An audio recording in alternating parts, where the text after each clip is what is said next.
जी जी, बहुत शुक्रिया मेहमाना आपका। और जैसा कि हम पिछले सेशंस के अंदर नफ्स की अहमियत, नफ्स और वही का बाहमी ताल्लुक क्या है उसको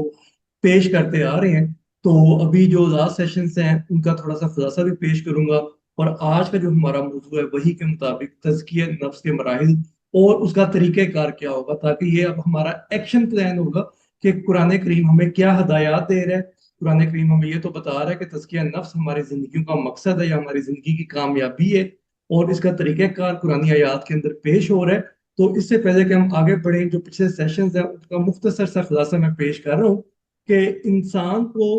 उसकी नफ्सियात का मुकम्मल इल्म सिर्फ वही से मिल सकता है, क्योंकि साइंस जो है इस नहज तक नहीं जा रही, वो सिर्फ मादियत के ऊपर खड़ी है। और इसीलिए हमारे यहाँ नफ्सियाती प्रॉब्लम्स का इलाज अभी तक कोई मुतय्यन नहीं किया जा पा रहा, सवाए मेडिकेशन के जिसमें इंसानों को सुला दिया जाता है या उनके नर्वस सिस्टम को स्लो डाउन कर दिया जाता है, ताकि वो इतना ज्यादा इन चीजों के बारे में सोच ना सके। जबकि जब हम कुरान से जुड़ते हैं या वही से जुड़ते हैं तो हमें पता चलता है कि अल्लाह ताला नफ्सियात का मुकम्मल इल्म वही के जरिए दे रहा है। और इसीलिए हर नबी और हर रसूल जो जितने भी आए हैं उनका जो बुनियादी मकसद था कि इंसानों की नफ्सियात का तज़किया किया जाए, जिससे क्या होता है कि इंसान जो बेमकसद जिंदगी गुजार रहा है, इंसान जो माल और दौलत जमा करने के लिए मेहनत करता है, शोहरत हासिल करने के लिए मेहनत करता है, ताकत के हसूल के लिए मेहनत करता है, जंगो जदल करता है, उससे उसे निकाल के एक बामकसद जिंदगी की तरफ लेकर आया जाए, जिसमें इंसानी मामलात में खैर पैदा की जा सके, इंसानों को मुहताजी और महकूमी से बचाया जा सके, और हर इंसान को उसकी आज़ादी भी मिले, और उसको दरपेश मोहताजियों का भी खात्मा किया जा सके, जिससे क्या होगा कि हर इंसान तस्खीर कायनात में अपना एक रोल प्ले करने के काबिल होगा, और उसको किसी इंसान की मोहताजी या गुलामी से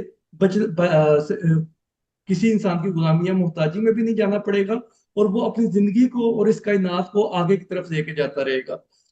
दूसरी तरफ जब हम देखते हैं कि जो लोग वही पे ईमान नहीं रखते, वो इंसानी नफ्सियात का इल्म समझ ही नहीं सकते, और उससे क्या होता है कि वो अपनी नफ्सियात को भी अपनी ख्वाहिशात के ताबिया कर देते हैं। जैसे हमने पहले भी बात की कि वो या तो माल दौलत के हसूल के पीछे से जिंदगी गुजारते हैं, शोहरत के हसूल के लिए जिंदगी गुजारते हैं, या ताकत के हसूल के लिए जिंदगी गुजारते हैं, और उससे क्या होता है कि वो दूसरे इंसानों को अपना महकूम रखने में अपनी बालादस्ती समझते हैं, अपना फख्र समझते हैं, दूसरों को मुहताज रखने में अपना फख्र समझते हैं। तो इससे क्या होता है कि वो अपनी नफ्सियात को भी तबाह करते हैं, और दूसरे इंसानों की भी मादी और नफ्सियाती जो जिंदगी है उसका नुकसान करते जाते हैं, और उसमें वो जानने में भी करते हैं और अनजाने में भी कर रहे होते हैं।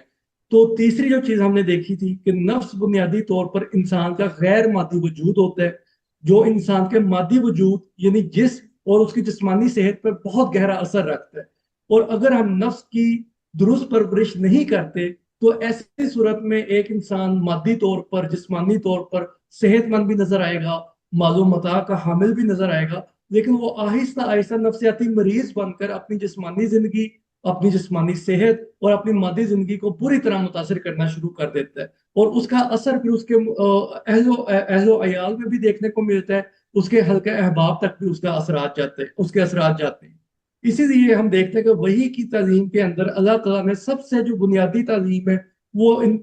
जो नबी को तालीम पेश की, नबी को जो वही पेश की गई, उसके अंदर तज़किया नफ्स को एक बुनियादी एलिमेंट के तौर पर शामिल किया गया, और तज़किया नफ्स को जो है इंसान की कामयाबी करार दिया गया। और दूसरी तरफ हम देखते हैं कि तज़किया नफ्स जो है उसको तकवा के साथ जोड़ दिया गया कि इंसान तकवा इख्तियार करे, यानी ऐसी शील्ड अपने गिर्द पे कायम कर ले, या अपने आप को ऐसे हसार के अंदर ले आए, तालीमात ऐसी अपने इर्द गिर्द उनको पेवस कर दे, उनमें अपने आप को प्रो दे कि उसके ऊपर बुराई का असर ना हो सके, वो खुद भी बुराई से महफूज रह सके, और दूसरों की बुराई भी उसको मुतासिर ना कर सके या उस पर असर अंदाज ना हो सके। तो जब इंसान इस स्टेज पे आ जाता है तो इसको हम तकवा कहते हैं। और तकवा और